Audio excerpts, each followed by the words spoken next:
माणसाचं वजन पटकन वाढतं नाही का. आणि वजन कमी करायला इतकं स्ट्रगल करावं लागतं, इतकी मेहनत घ्यावी लागते, तेव्हा कुठे वजन कमी होतं. आणि त्याच्यामध्ये कंटिन्युटी पाहिजे, नाहीतर आपल्यासारखं एक दिवस व्यायाम करायचं आणि 2 दिवस सोडून द्यायचं, मग कुठे काय होणार आहे. माझंही आता इतक्यामध्ये वजन वाढलं म्हणण्यापेक्षा पोटावरचं फॅट जास्त वाढलं. माझा अबॉर्शन झाला त्याच्यानंतर कसं प्रेग्नेन्सी राहिल्यानंतर आपण खाण्यापिण्याकडे भरपूर लक्ष देतो नाही का, चांगलं खायचं, चांगलं राहायचं, असं म्हणजे थोडंसं टेन्शन फ्री राहतो किंवा स्वतःकडे जास्त लक्ष देतो खाण्यापिण्याकडे. त्यामुळे मग माझं वजन वाढलं आणि ते जवळपास 3 महिने कंप्लीट होत आले होते. आणि त्याच्यानंतर मग माझा अबॉर्शन झाला. त्यानंतर पोट इतका सुटला माझा, आता प्रेग्नेन्सी तर काही राहिली नाही आणि कोणाला सांगायच्या आधीच संपून गेली सुद्धा. आणि त्याच्यामागे काय दिलं तर सुटलेला पोट, आता सांभाळत बसा अशी गत आहे नाही का. प्रत्येक स्त्रीची अशीच गत आहे, प्रत्येक नाही पण 50% बायांची अशी गत आहे. आजकाल असं झालं आहे, नॅचरल प्रेग्नेन्सी खूप कमी लोकांना राहते. एकतर त्याच्यामध्ये आपलं उशिरा लग्न वगैरे होतात आणि आजकालची लाईफस्टाईल अशी आहे, त्याच्यामुळे दवाखाना गेल्याशिवाय आजकाल प्रेग्नेन्सी राहत नाही. काही केल्या काही कमी होत नाही. परत आता अजून काही अशी ट्रीटमेंट वगैरे चालू आहे, त्याच्यामुळे माहीत नाही हे सगळं असं खूप जास्त दिसलं. असो, प्रत्येकांचे वेगवेगळे प्रॉब्लेम असतात. इथे बघा मस्त झोपलेले आहेत हे, आणि मी आपल्या कामाला लागली. तसं तर मी फिरून आली, वर पण जाऊन आले, ब्रश वगैरे झालं आणि इकडे मग पाणी गरम करायला ठेवलं. माझं प्यायसाठी भातही ठेवलं, म्हणजे सकाळची कामं आता पटपट करून घ्यायची, म्हणजे आपल्याला घाई गडबड होत नाही.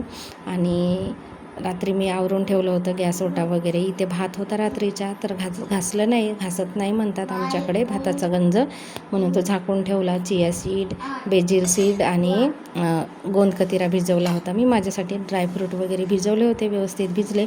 मागून जेवले रुद्रांशचे पप्पा, तर थोडासा भात अडकवून ठेवला. थोडासा असला तरीसुद्धा ठेवावा लागतो. दूध आणायला गेले होते, दूध आणलं, गरम करायला सुद्धा ठेवलं.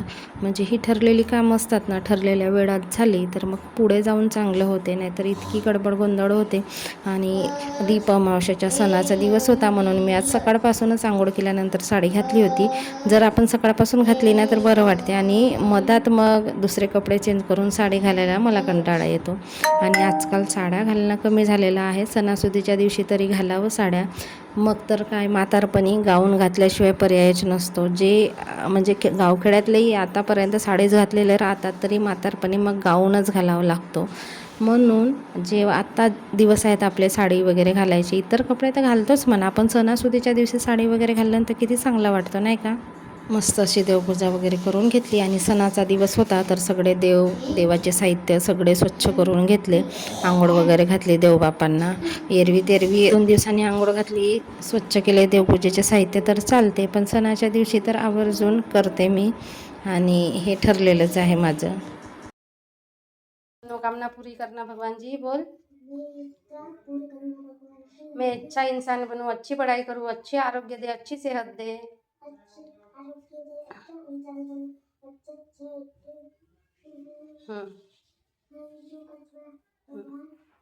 मेरा फ्रेंड बनने के लिए थैंक यू बोल। हाँ, वेरी गुड।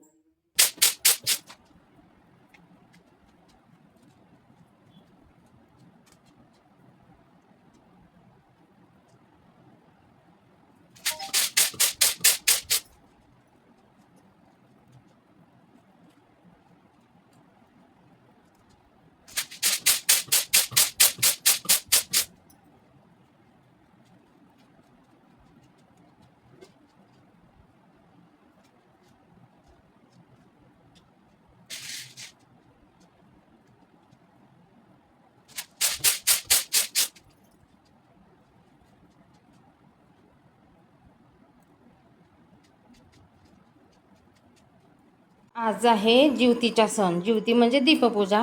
डाळ लौकी मी शिजवायला ठेवली. इकडे रुद्रांशला पुऱ्या खायच्या आहेत, तर पुऱ्यासाठी पीठ मळून ठेवला आणि थोडेसे भज्जे वगैरे काहीतरी बनवणार. कारण दीपपूजा, ज्योती सण छोट्या मुलांचा असते. रुद्रांशचा अभ्यास चालू आहे. पॅरेंट मीटिंग झाली रुद्रांशची, तेव्हापासून स्ट्रिक्ट वातावरण झाला, स्ट्रिक्ट नियम झाले रुद्रांशच्या शाळेत. इतका होमवर्क असते, आणि होमवर्क जर कंप्लीट केलंच पाहिजे, नाहीतर फटके मिळतात. संध्याकाळी पाऊस नव्हता, दारावरचा दिवा पटकन विझला, तो उचलून ठेवला. आणि तुळशीत जवळचा दिवा अजूनही पेटतच होता. पण वाऱ्यामुळे कधी विजेल कधी नाही याचा नियम नव्हता. मग संध्याकाळी रुद्रांचा अभ्यासही घेत होती आणि मी माझी तयारी पण करून ठेवली. रुद्रांसाठी 2 बटाटे चिरले बटाटा भजी करायला आणि आमच्यासाठी कांद्याची भजी थोडीशी आणि थोडंसं पुऱ्याचं पीठ मळून घेतलं रुद्रांसला खायला. कारण ना आमच्याकडे तेल रांदा खात नाही. मी भजी बनवली तरीसुद्धा दुसऱ्या दिवशी संपूनही गेली तरी यांनी काही खाल्लं नाही. आखाडीला पण मी बनवली होती ना त्यावेळेसही तसंच यांचं खाल्लं नव्हतं. मग मी स्वयंपाकामध्ये रमली होती तर रुद्रांशचे पप्पा त्याचा अभ्यास घेत होते आणि अभ्यास घेता घेता एवढे रुद्रांशला फटकारत होते. म्हणजे थोडी चूक झाली तर मी ॲडजस्ट करून घेते, पण हे नव्हते करत. असं वाटलं उगाचच आणि तो चिडून गेला होता. त्याच्या चक्करमध्ये एकही विषयाचा लिहून नको होईल.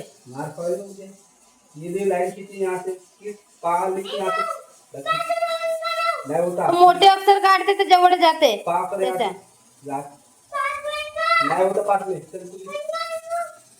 रुद्रांसाठी मस्त अशा गोड पुऱ्या करून देते.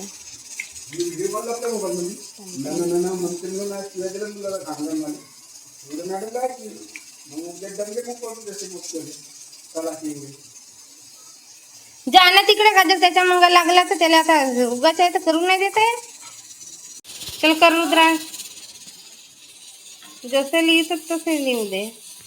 एकदमच त्याला दाटते एकदमच.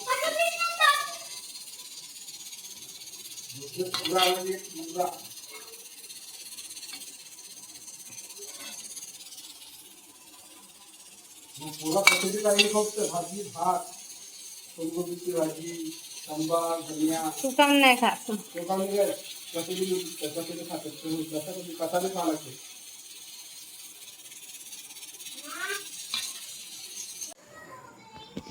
इथे बनवते कांदा भजी, थोडासे बटाटे भजी झाले बनवून. रुद्रांश खातो सुद्धा.